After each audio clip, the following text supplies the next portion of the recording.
estamos aqui hoje para ter mais uma matéria da nossa imersão na graça, dos dias onde nós estamos mergulhando nessa superabundante graça e tendo plena revelação daquilo que o Senhor tem para nos dizer.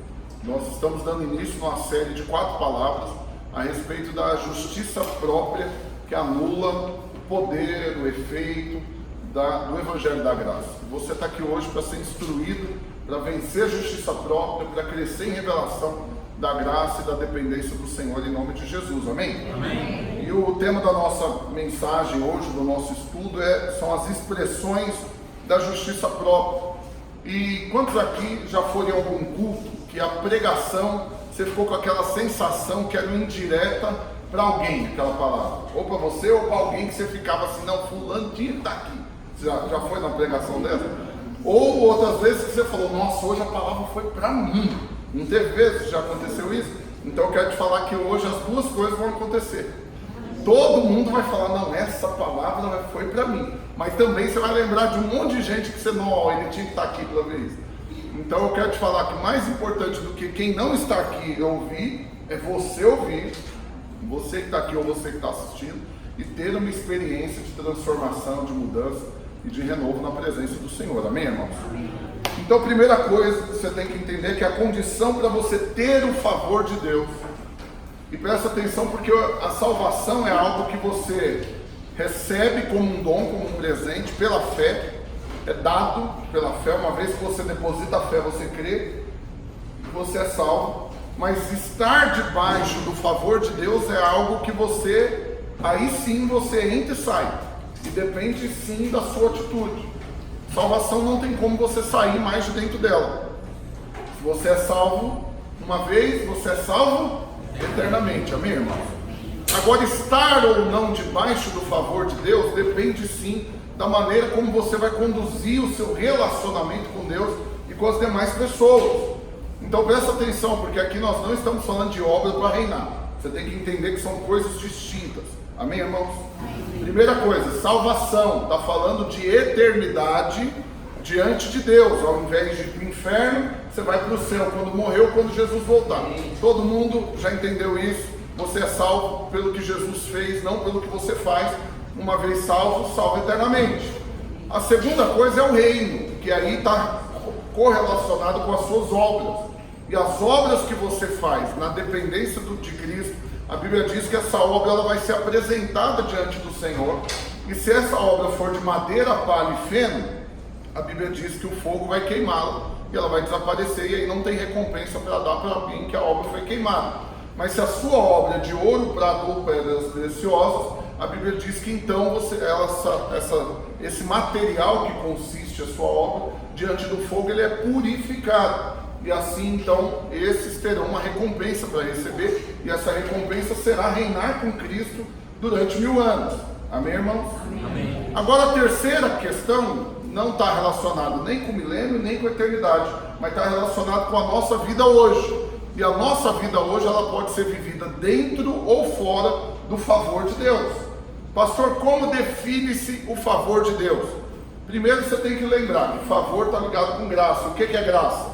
É Deus dando tudo para quem não merece nada. Amém? Então, como que eu desfruto da graça? Como que eu recebo graça de Deus na minha vida? É reconhecendo que eu não mereço nada.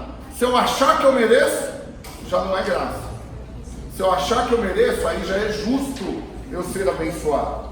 Presta atenção, olha aqui para mim, irmãos. Quem trabalha o mês inteiro, no dia de receber o salário, na hora que você pega o dinheiro na mão, a sua percepção é de algo, é de sorte. Nossa, que sorte, recebi o salário. Ou então de graça, nossa, olha que maravilha, o pastor, o patrão resolveu pagar meu salário.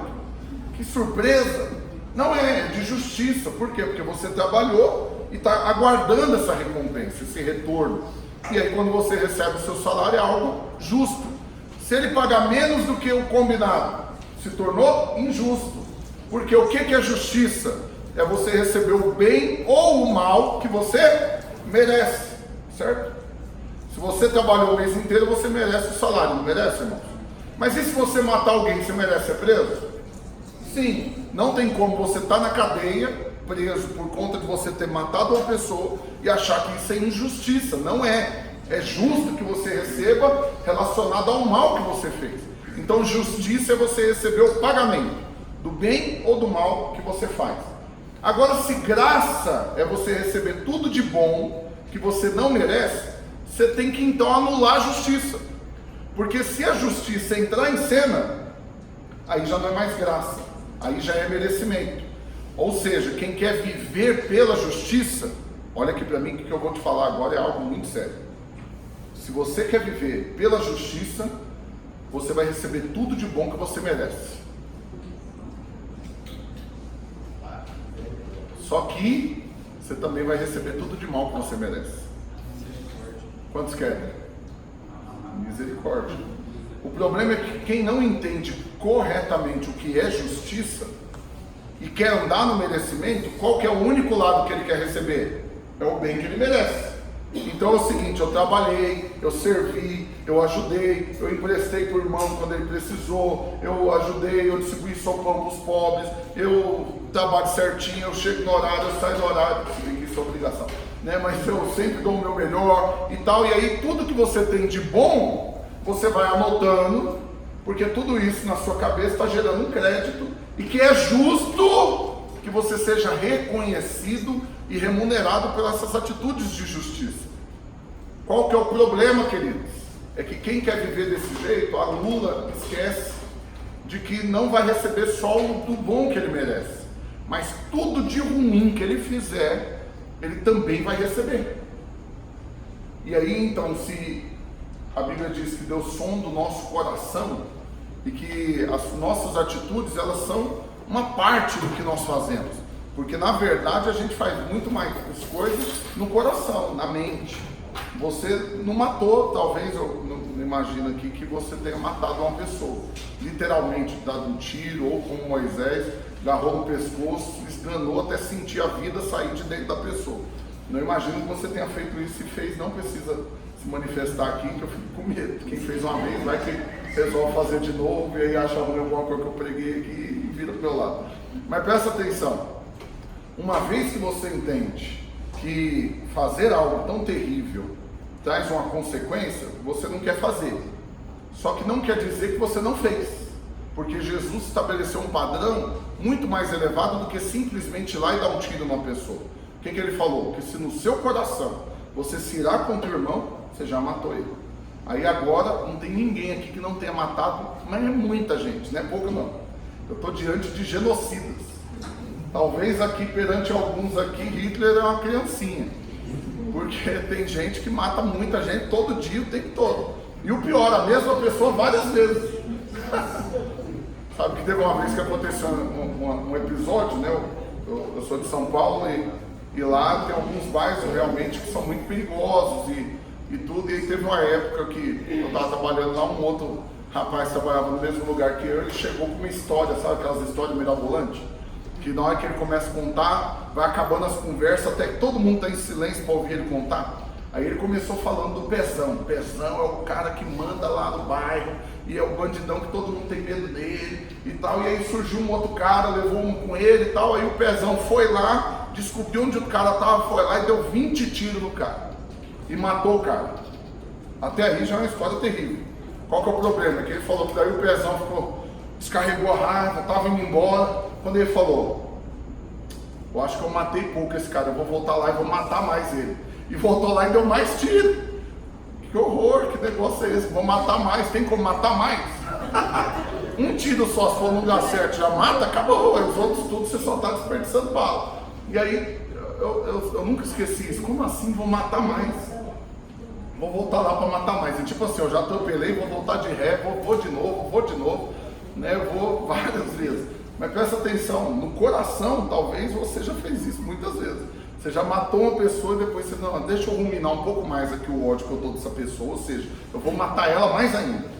Eu já matei ela hoje umas 4 vezes, mas eu não quero esquecer o que é que ela fez pra mim. Aí você fica ruminando, pensando e aflorando toda a raiva e aí o ódio de novo. Você está matando mais.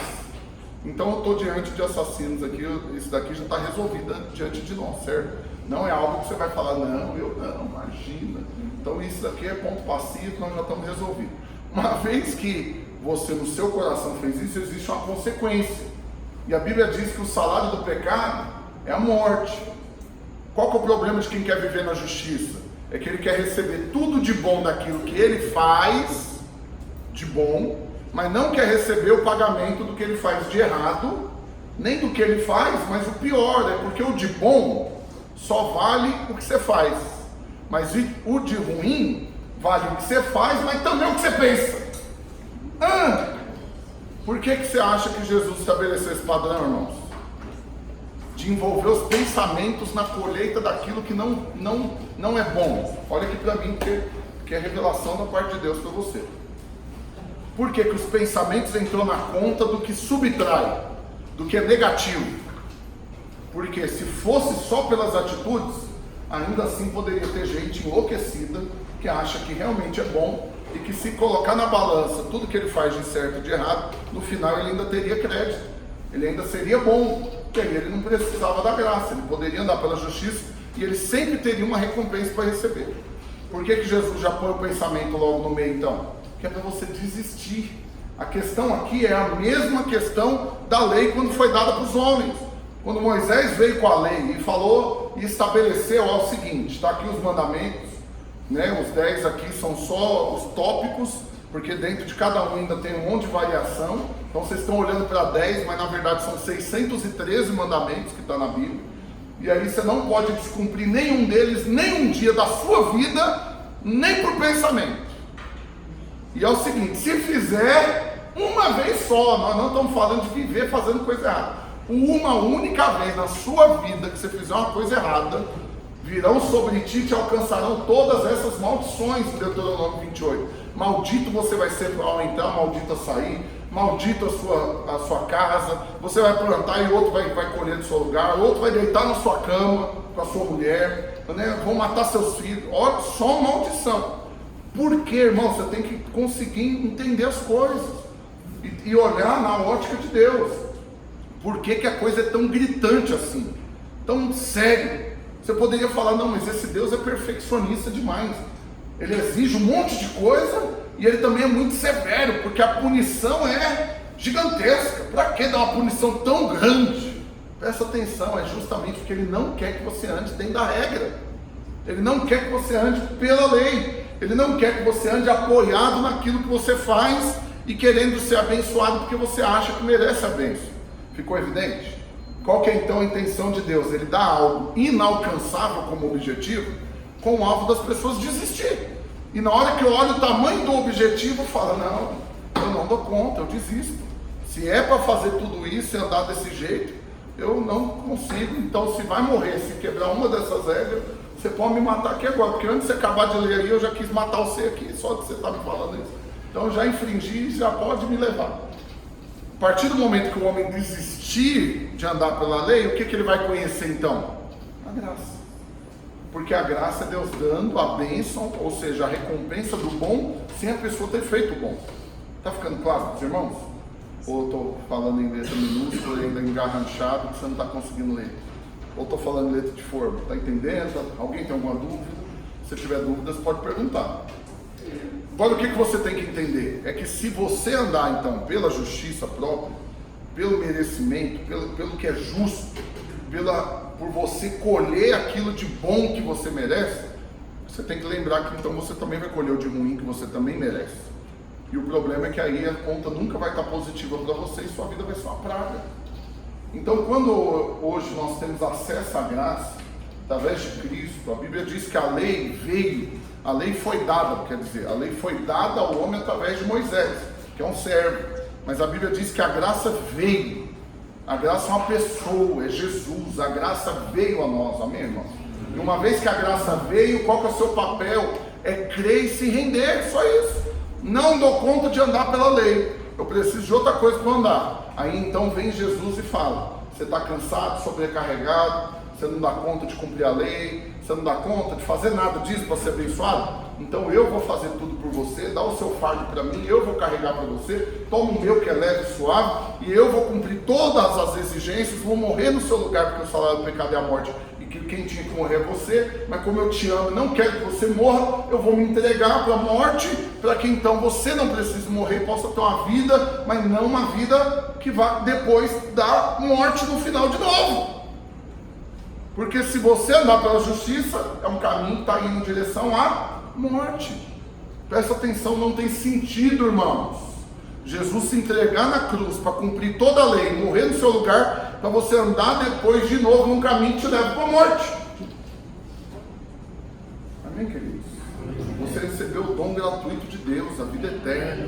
E agora não só isso, a palavra do Senhor deixa bem claro, Jesus ele deixa isso escancarado. Eu não vim para te dar uma vidinha mais ou menos, eu não vim para tentar dar uma meroiada nas coisas, eu não vim para tentar só passar um batonzinho, dar um tapa no visu. Não, eu vim para te dar uma vida abundante, super abundante, uma vida plena em todas as áreas.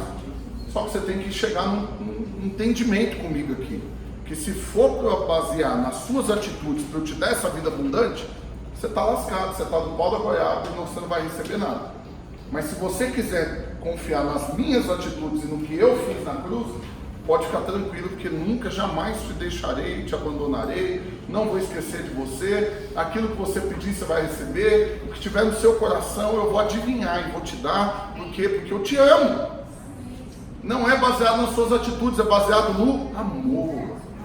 Amém, irmãos? Amém. Resolvida essa questão? Aleluia. Só que aí então você vai gastar sua vida agora. Você teve uma experiência, vamos imaginar aqui a linha do tempo. Você nasceu condenado à morte, fruto do pecado. Se morresse, ia para o inferno. Aí você vai ainda acumulando mais ira, você vai ainda fazendo mais coisa errada, vai pecando ainda mais baseado na sua justiça.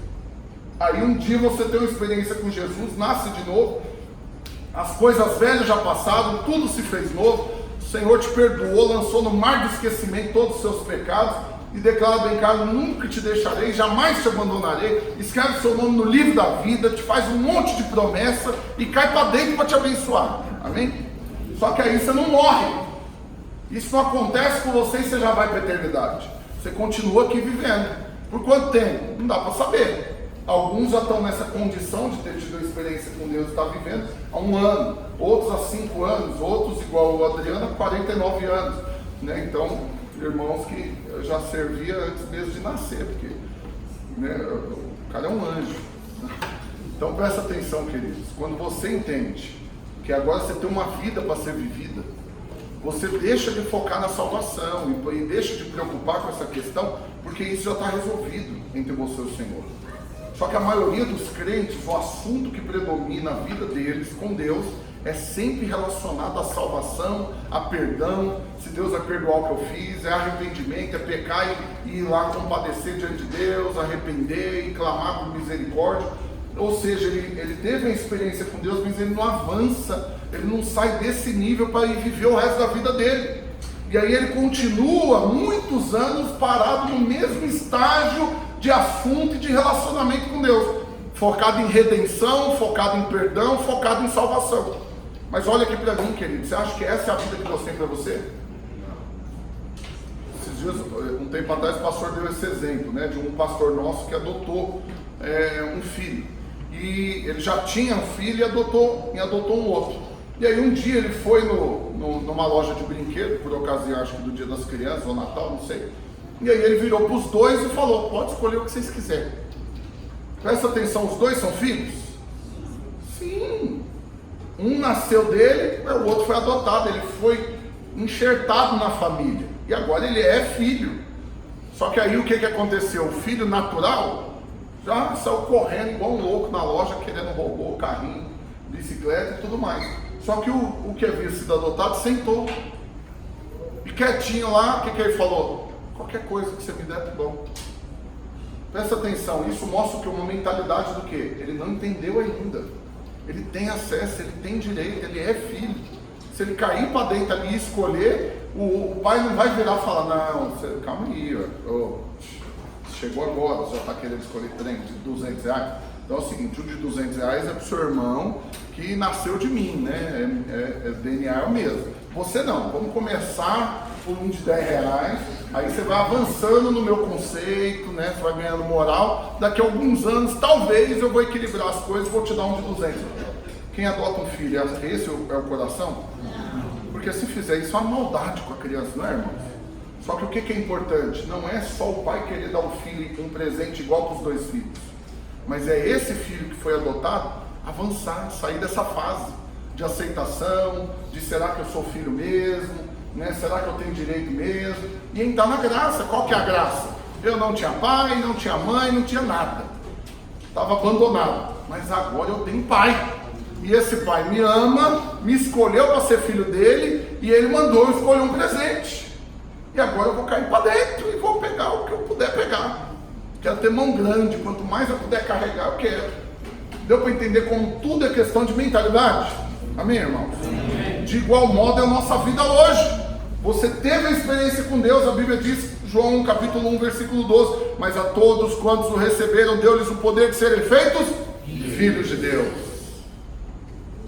Deixa bem clara a palavra do Senhor, que você não recebeu espírito de escravidão, mas sim espírito de adoção. Você foi adotado pelo Senhor, e você não era filho, você estava abandonado, mas agora não, agora você é filho. E você é filho, e a Bíblia fala, é filho e co-herdeiro com Cristo.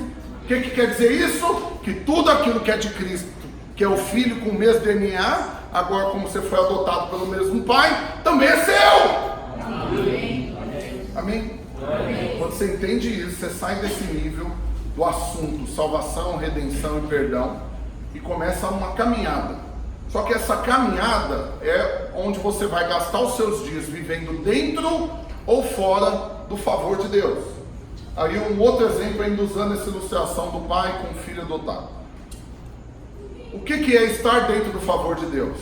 É quando esse filho que foi adotado chega em casa e o pai coloca uma condição.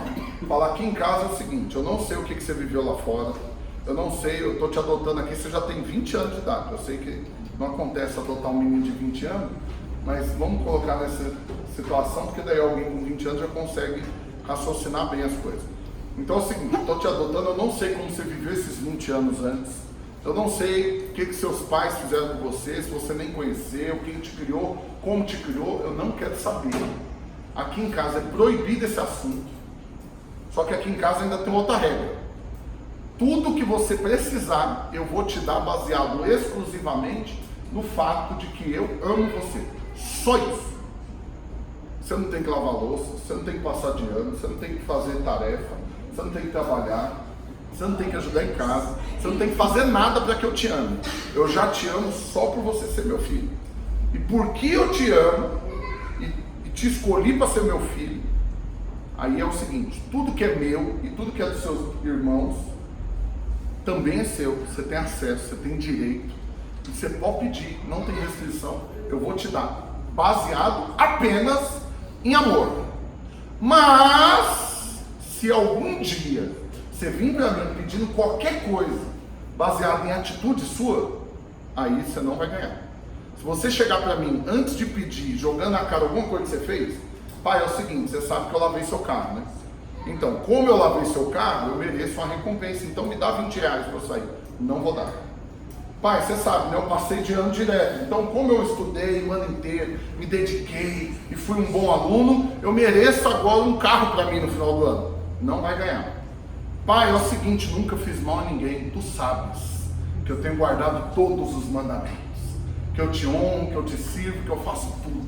E hoje eu quero reinar com o Senhor durante 1000 anos. Aí esse pai vai falar, não é capaz então que eu nem te conheço, porque não é possível que você foi criado por mim, agora no final da vida você está com essa conversa de querer reinar baseado no que você fez. Não, aí você não entendeu. É tudo baseado no amor, tudo baseado no amor. Ligou você na história, você colocou você no pedido, já não vai ganhar. Se aparecer você, nem que seja um reflexo seu assim de longe, uma sombrinha na foto, você já não tem acesso. Você só vai ganhar se os seus olhos estiverem focados somente no fato de que eu te amo. Se você desviar o olhar um pouquinho para qualquer outra coisa, já não ganha. Ficou bem claro? O que é o favor de Deus? É essa trajetória focada exclusivamente no amor que o Senhor tem por nós. E o que é estar fora do favor de Deus? É querer receber alguma coisa dele baseado no que você faz. Ô irmão, se você não entendeu agora, eu tenho que desenhar na lousa para você. Pode perguntar.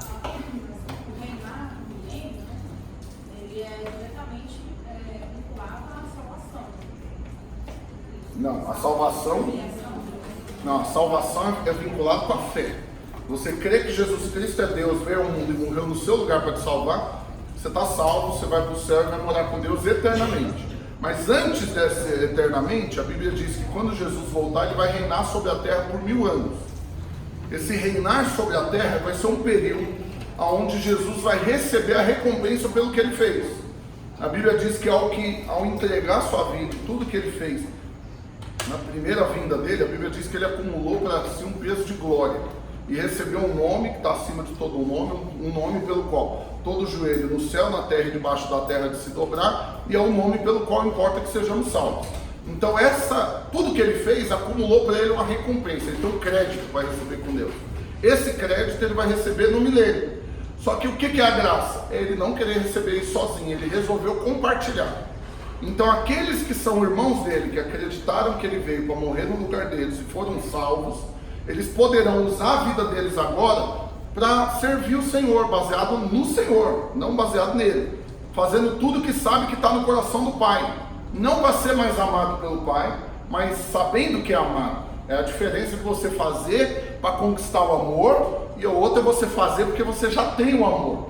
Então quando você sabe que é amado, você quer servir aquele que te ama. E aí esses que servem baseado no amor e que produzirem uma obra prevalecente, que a Bíblia diz que é essa obra de ouro, prata ou pedras preciosas, e é uma obra que foi ligada à glória de Deus, é uma obra que foi ligada, porque o ouro aponta para a glória de Deus, a prata aponta para a justificação, e o bronze pedras preciosas, deixa eu lembrar aqui, supletivo, matéria de Apocalipse. Não é dessa palavra, será que é? Não. Travou, não lembro qual que é o significado das pedras preciosas. O ouro, glória de Deus. Prata, justificação. Quando você entende então que tudo já está resolvido pela presença, que você já tem acesso ao Senhor e de que você já foi justificado e agora você vai trabalhar pelo que você já é, não pelo que você quer ser, entendeu? Você já é salvo, já é filho, já tem acesso à presença, aí você vai produzir uma obra que vai te dar recompensa para reinar com Cristo. O oposto disso não é neutralidade. Não ter essa obra, por isso que é importante você entender isso, irmãos, atenta aqui porque eu estou te falando. Não ter essa obra que vai dar recompensa para reinar, não é virar a Suíça, neutro, não toma partido para lado nenhum. Né? Igual alguns candidatos em época de política, eu não sou contra nem a favor, muito pelo contrário. Ué, mas que praga do inferno. Então, o que você é? Então, presta atenção. Ser neutro, que é algo que não existe no mundo espiritual, já é acumular disciplina. Porque aí a Bíblia diz que então Deus vai aperfeiçoar no seu amor aqueles que não têm essa obra durante o milênio. Mas eu não estou falando do milênio aqui. O que eu quero falar para vocês é a respeito da vida antes disso, que é essa vida dentro ou fora do favor de Deus. Dentro do favor de Deus, qual foi a ilustração que eu dei? Quando você depende exclusivamente do fato de que Deus te ama, só por você ser filho, amém, irmão? Amém. Fora do favor de Deus, é você depender das suas atitudes para ser abençoado. Aí você esqueceu que o amor de Deus está focado só no que você faz. Você saiu do amor do favor. Vamos avançar.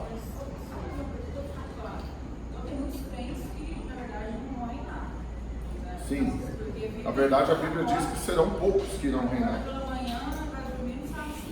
Você está salvo.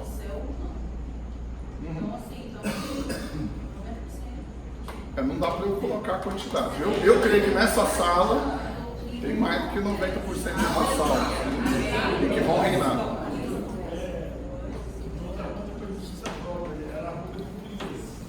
O bronze, né? Para justiça própria, mas é porque a obra prevalecente é pedras preciosas. Eu ia falar isso, a justiça própria no bronze, mas é porque não é bronze. É ouro, prata e pedras preciosas. Estou tentando lembrar o significado das pedras preciosas. Mas volta aqui para mim. Essa questão de ser salvo é o seguinte: você é filho, você foi adotado. Quando você entende isso, agora você vai ter a sua história com o Pai, baseado no amor que Ele tem por você. Quem não sabe que é amado e que já está isso, já está resolvido, eu já sou amado, ele não vai gastar a vida para desfrutar do amor. ele vai gastar a vida como se ele nunca tivesse sido adotado e dependesse das atitudes dele convencer o pai em algum momento realmente adotar ele. Deu para entender? Então é o seguinte, eu estou pegando ele aqui com 20 anos de idade, ainda que está com um pouco telhado aqui, e aí eu estou levando ele para casa. Para mim já está resolvido, eu adotei, já pus no meu nome, já registrei e já declarei: você é meu filho amado, em quem eu tenho todo o prazer, e agora você faz parte da família. Para mim o pai já está resolvido, eu estou levando ele para casa já como filho. O que é isso? É a salvação, já está resolvido. Mas se no coração dele ele não entender isso e achar que na verdade eu estou levando ele para minha casa para fazer um teste, vamos testar, você vai viver lá e aí eu vou medir suas atitudes e tal, para em algum momento eu vou resolver se você merece ou não virar meu filho mesmo. Acredite, infelizmente tem casais que fazem isso, pega a criança para adotar para fazer um teste, leva para casa, vê se adapta, não, se falar não adaptei, aí devolve. Presta atenção, porque o Senhor jamais fez isso, nunca vai fazer. Aqueles que vieram a Ele, nenhum Ele lançou fora, amém? Qual que é o problema? Tudo não está no pai, está só na cabeça do menino. Enquanto ele não concordar e crer que ele já é filho e já tem um amor, ele não vai mudar o assunto, ele vai continuar trabalhando para conquistar o amor. Só que isso é loucura, irmãos. Você gastar sua vida para buscar ser amado por Deus, isso é uma loucura que o homem pode fazer. Você não tem que fazer esforço para ele te amar. Ele já está mais entregue para essa relação que ele poderia estar. Ele já te ama com o máximo de amor que ele poderia te amar.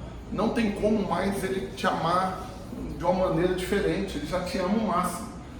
O Senhor é o seguinte, sabe aqueles casalzinhos? Eu mesmo errei nisso. Quando eu comecei a namorar com a minha esposa, eu sufoquei ela. E com 3 meses que a gente estava namorando, foi aniversário dela. E aí eu já planejei, festa surpresa, fui lá e comprei uma joia para ela, um colar de ouro amarelo, branco e tem um ouro rosa também, vermelho, tem um ouro. 3 tipos de ouro lá, foi caríssimo. Esse dia para trás eu vi assim, não vou nem falar o valor para vocês, mas na época eu estava podendo, mas foi caro demais. Demorou para você ter noção, mas uns 10 anos para eu dar um trem tão caro quanto eu dei esse colar para ela. Só que esse colar eu dei com 3 meses de namoro. E dei como? Eu te amo, você é a mulher da minha vida, tô apaixonadinho, toma aqui. Uma semana depois a miserável terminou comigo. Vamos sair para jantar. Nossa, eu lembro como hoje, pedi um frango a Kiev, recheadinho com queijo, uma delícia. Tô lá comendo e abraçadinho. Aí ela, olha, eu tenho algo para te falar. Pra mim ela já ia falar, não posso namorar com você não, como que é? Pra gente tocar a vida, porque você também é um homem da minha vida. Aí ela falou, você está me sufocando, eu preciso de espaço. O inferno, espaço, que negócio é esse? Nós fomos feitos um pro outro. Só que ela falou, eu não consigo nem parar para pensar se eu gosto ou não gosto, é o tempo todo ligando em cima. Aí acabou, falei, também não quero saber mais, acabou. Aí eu falei, e a tentação de pedir para devolver a corrente de ouro? Torcendo para ela falar, não, até nem pega bem eu ficar com essa corrente, toma aqui, eu ia vender na hora. O miserável não cogitou isso em nenhum momento. E aí foi uma semana, você acredita? Nós ficamos terminados uma semana. Para mim eu queria morrer. E aí eu usei toda uma estratégia para reconquistar, sem ela saber que eu estava fazendo para reconquistar. Mas aquela coisa de desdenhar, de já falar que está conhecendo outra, para dar uma sensação que ela tinha perdido algo. Aí por fim, até que ela procurou, vou voltar com a glória de Deus. Estamos juntos, a gente tem 3 filhos e ela é a mulher da minha vida, eu nunca duvidei disso. Mas tomara que ela já tenha se conscientizado. Meu Deus. Mas o que acontece nesse casalzinho que ainda não entendeu o amor que um tem por outro? Está o tempo todo preocupado em conquistar, andando em casca de ovo, assim. Por quê? Porque se eu pisar na bola, vai me rejeitar, vai me abandonar. Então, enquanto você está preocupado em conquistar o outro, você não tem liberdade para ser você mesmo. Você tem que colocar uma máscara, você tem que reprimir aquilo que você queria falar, fazer, porque qual que é o seu medo? É de ser rejeitado. Presta atenção, olha aqui para mim. Muitos servem a Deus debaixo de uma opressão terrível, sem liberdade de ser ele mesmo, sem liberdade de ser feliz, porque na cabeça dele ele ainda está na conquista. Eu tenho que conquistar o amor de Deus. Mas como eu disse para você, se não me engano, Romanos 5, não vou lembrar, é Romanos, que a Bíblia diz que Deus prova do seu próprio amor para conosco pelo fato de ter Cristo morrido por nós, sendo nós ainda pecadores. O Senhor já provou que nos ama, Ele já deu Jesus. Vê se agora tem alguma coisa que você possa fazer para conquistar o amor dele. Ele já está conquistado, meu filho, ele já está entregue, ele já está babando por você. Ele já é esse que já está te dando presente, falando, te amo, te sufocando, te enchendo de beijo. Só que enquanto você não acreditar nisso, você ainda vai estar preocupado em conquistar ele. Com isso você vai perder sua liberdade. Mas vamos avançar. Olha o que esse texto aqui diz. Gálatas capítulo 3, versículo 10 e 11. Que aqui mostra o problema de você viver pela lei. De você viver querendo ser aceito por Deus pelas suas obras. E que o problema é que isso vai trazer maldição para a sua vida. E se você não obedecer corretamente tudo que a lei estabelece, ela deixa bem claro, você vai ser amaldiçoado. Mas aqui em Gálatas capítulo 3, versículo 10 e 11 diz: todos quantos, pois, são das obras da lei, estão debaixo de maldição. Se você vive a sua vida focado na lei, você está debaixo de maldição. Porque está escrito: maldito todo aquele que não permanece em todas as coisas escritas no livro da lei, para praticá-las. E é evidente que, pela lei, ninguém é justificado diante de Deus. Pelo amor de Deus, irmãos, tem que estar escancarado aqui, você não está dando conta de ver, não? Ninguém é justo, ninguém é justificado, ninguém vai ser aceito e amado por Deus pela lei, pelas suas obras. Ninguém vai ser, porque o justo vai viver pelo quê? Pela fé, não pelas obras. Um outro texto aqui em Tiago 2,10: pois qualquer que guarda toda a lei, mas tropeça em um só ponto, se torna culpado de todos. Para que Deus fez isso? Que regra que é essa? É o seguinte, eu vou te dar uma prova, que cada questão vale 10, só que a prova vale 10. Ou seja, você tem que acertar todas para tirar 10. Uma que você errar, você tirou 0. Deu para entender? Só que a prova tem 613 questões. Cada questão vale 10. Ou seja, você tem que acertar todas. Uma que você errar, tirou 0, está reprovado, está amaldiçoado. O que o Senhor faz?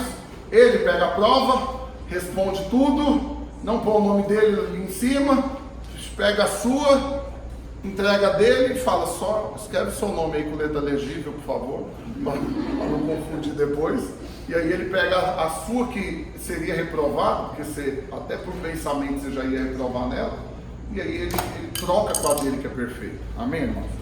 Vamos continuar. Um outro texto, um outro ponto que eu quero abordar. Então presta atenção, hoje, o que você não pode fazer? Você não pode, irmãos, pelo amor de Deus, olha aqui para mim. Olha mesmo, na bolinha aqui, ó. Quem está vendo pelo vídeo, olha aqui, na bolinha. Não olhe para você jamais. Toda vez que você olha para você, você sai do favor de Deus. Não tem como você ser abençoado olhando para você. Mas esse olhar para você, ele está conectado com as duas coisas.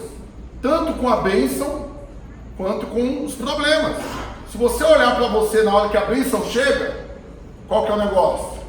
Até que enfim a colheita chegou, trabalhei tanto, fui tão certinho, fiel, dizimei, ofertei, trabalhei, servi, e agora chegou.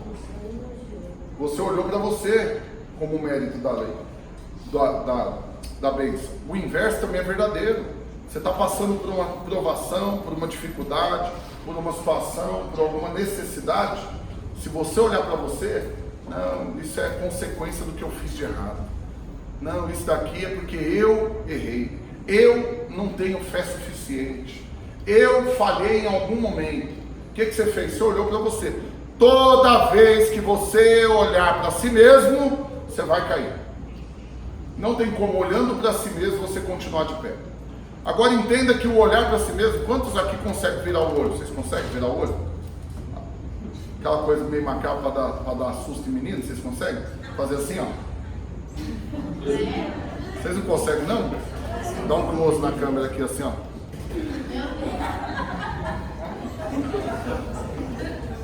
Quantos conseguem? Levanta a mão. Sério? Eu faço parte de uma nata, então, da sociedade. Eu não sabia, uma pequena parte então da humanidade dá conta de fazer o que eu faço. Me senti especial agora. Presta atenção, quando eu viro o olho, eu estou olhando, eu estou mudando o foco do meu olho para dentro de mim. Deu para entender, né? Então eu estou virando o olho, o que me dá a visão, eu estou virando para dentro de mim. Eu não consigo perceber se eu estou virando para cima ou para baixo. É meio involuntário, é para cima? É meio involuntário?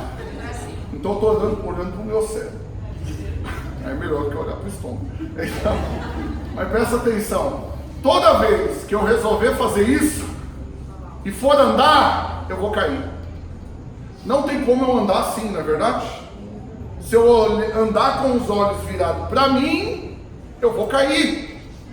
Mas se eu andar olhando, e a Bíblia fala para nós olharmos para o autor e consumador da nossa fé, se você andar focado no Senhor, olhando para o alto, de onde vem o seu socorro, aí você não cai.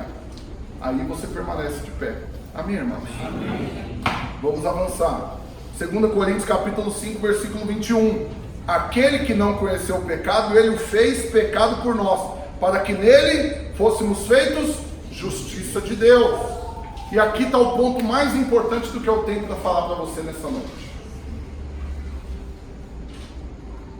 Deixa eu ver se eu tenho total atenção sua.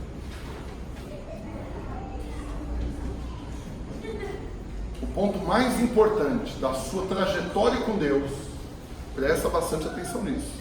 Vamos só recapitular aqui. O que é justiça? É você receber o bem ou o mal que você merece. Se você fizer uma coisa certa e quer ser justo, você vai receber uma coisa certa. Mas se você fizer uma coisa errada, a justiça diz que você vai receber a coisa errada. A grande questão para relacionar com Deus, permanecendo debaixo do favor dele, debaixo da graça dele, eu vou encerrar falando isso, só um minutinho. A grande questão está nesse ponto central. Quando você entende que a justiça na qual você vai andar não é a sua, mas aquele que não conheceu o pecado, ele fez pecado por nós, para que nele fôssemos feitos justiça de Deus. Qual que é o entendimento que você tem que ter então, irmãos? Que a justiça plena, de ter pego a prova com 613 questões, ter sido aprovado em todas elas, que é a prova de Cristo, essa justiça veio sobre você. Você está vestido dessa justiça. Uma vez então que você está vestido dessa justiça, quando Deus olha para você, Ele vê alguém justo. E esse alguém que é justo, que é perfeito, que nunca errou, que acertou tudo e tirou a nota máxima, ele tem acesso a tudo que ele pedir na hora que ele quiser, do jeito que ele quiser. Por quê? Porque é justo que ele seja abençoado. E aqui é quando você expande a revelação da graça, porque quando você junta, presta atenção nisso, irmãos. Vou encerrar falando nisso. Se quiser, você pode ficar de pé para nós encerrarmos orando. Vamos levantar. Mas olha aqui para mim, quando você consegue unir a revelação da graça com a revelação da justiça pela fé em Cristo, olha como fica a sua oração. Pela graça, Senhor, o Senhor vai me abençoar porque o Senhor me ama. E não é porque eu mereço. Eu já sou abençoado e já vou desfrutar de toda a herança porque eu fui feito filho. Eu não escolhi o Senhor, antes o Senhor me escolheu. E quando o Senhor me escolheu, o Senhor colocou o seu nome no meu, me registrou e agora eu sou o seu filho. E agora tudo que é de Cristo também é meu. Então, pela graça, eu vou desfrutar de todo o sustento, de toda a provisão, de toda a alegria e de tudo aquilo que é do Senhor. Amém? Amém. Mas também pela justiça de Cristo, não a minha justiça. Pela justiça de Cristo é justo que eu seja abençoado. Por isso que a Bíblia diz que o justo não vai mendigar o pão, mas não é o justo baseado na obra dele. Só que quem não entende isso, anda no caminho de tentar ser justo pelas obras dele, para que ele não precise mendigar o pão. Mas não é isso que a Bíblia está dizendo. Está dizendo que aquele que está vestido da justiça de Cristo, esse que está vestido de Cristo, é só esse que é justo. Qualquer um que se tirar Cristo, não sobra nada não, querido. Então você que está vestido da justiça de Cristo, o Senhor olha para você e ele vê o que? Alguém justo. E esse que é justo aos olhos do Senhor, merece ser abençoado. Pela graça você vai receber porque não merece. Mas pela justiça de Cristo você vai receber porque merece. Porque Cristo merece e entregou esse merecimento para você através da justiça dele. Deu para entender? Agora imagina se você junta as duas coisas e vive nisso todos os dias da sua vida. Eu não vou depender de mim, não vou olhar para mim, o que eu faço não vai mudar nada no que o Senhor sente por mim. Ele já me ama o máximo que Ele pode me amar, e eu estou aqui para desfrutar disso cada um dos dias da minha vida, porque essa é a graça, é o favor imerecido, eu fui introduzido nisso, não tem explicação para isso, eu não consigo extrair dele essa resposta, como que Ele pode amar alguém tão imperfeito, mas o fato é que Ele me ama, e aí então eu vou desfrutar desse amor, eu não vou tentar conquistar esse amor mais, porque eu já tenho todo o amor dele. Mas agora que não apenas eu tenho o amor dele, eu sou abençoado pela graça, eu também acredito que tudo que Cristo fez na cruz foi derramado sobre a minha vida. Então toda justiça, toda provisão, todo merecimento da bênção por causa das obras que eu não teria jamais, mas como eu creio na obra de Cristo, Ele me empresta essa justiça dele, para que quando eu orar, a oração seja de alguém que é justo e que depende da graça. E aí fala para mim se alguma oração de alguém assim deixa de ser respondida. Não tem como, irmão. Você vai desfrutar do melhor de Deus, vai viver cada um dos seus dias debaixo do favor de Deus, porque você está cheio da graça e da justiça de Cristo. Amém. Por isso nós vamos orar agora e você vai reafirmar essa verdade. Você não vai confessar para que se torne verdade. Você não vai falar 1000 vezes como alguns enlouquecidos que mexem com autoajuda, querem te convencer do poder do cérebro, de que se você falar a mesma coisa muitas vezes, aquilo vai virar verdade, e aí você fica diante do espelho falando yes 300 vezes, lá yes, mais forte, yes, mais forte, yes, igual um louco, e aí você fica, eu sou bonito, eu sou bonito, eu sou bonito, eu quero te falar, a lata não melhorou, né? Só melhorou sua autoestima, mas presta atenção, não é isso. Não é você olhar para você jamais, mas é agora você destruir esse espelho. No mundo te ensina a olhar para o espelho e mandar uma mensagem para você mesmo, do autoconhecimento. Esses dias um irmão enlouquecido, crente, homem de Deus, enlouquecido, falou que esse é o verdadeiro conhecimento, você conhecer a si mesmo. Que heresia do inferno um negócio desse. Mas o Senhor Jesus deixa bem claro que a vontade dele é que você conheça a Ele. O conhecer a mim, essa é a vontade. Dia após dia que você me conheça, olhe para mim. E quanto mais você conhecer, mais você vai saber do quanto eu já te amo e vai desfrutar desse amor. E mais compreensão da justiça você vai ter para viver de acordo com ela. Amém, irmão? Amém. Nós vamos selar tudo isso agora em oração e você não vai orar para que se torne verdade. Você vai orar porque essa já é a verdade a seu respeito. Você está debaixo do favor, porque você depende do amor e da graça dele, mas também por causa que a justiça de Cristo é perfeita e está sobre você. Comece a orar e declarar isso sobre a sua vida agora, em nome de Jesus, aleluia. Oh Espírito Santo de Deus, oh Sheketereba Lavassoro, Sheketereba Lavassoro, oh Deus poderoso, renove agora todo o merecimento natural, toda a justiça própria, toda a dependência das nossas obras para que a bênção venha, para que a resposta venha, toda a dependência das nossas atitudes é excluída agora, para focarmos apenas, exclusivamente, nas atitudes de Cristo, na obra de Cristo, no favor do Senhor, através da graça e da justiça. Pai, eu abençoo esses irmãos, abençoo cada um deles e declaro, vão desfrutar da graça, vão viver debaixo do favor, vão desfrutar de tudo isso, porque são filhos amados e estão vestidos da justiça de Cristo, e é assim que eles vão gastar cada um dos dias da vida deles. Nem um dia viverão na justiça própria, na justiça deles, mas permanecerão, viverão, crescerão, focados exclusivamente na justiça de Cristo e no amor e na graça desse Pai que nos adotou, em nome de Jesus. Aleluia, glória a Deus. Dá uma salva de palmas.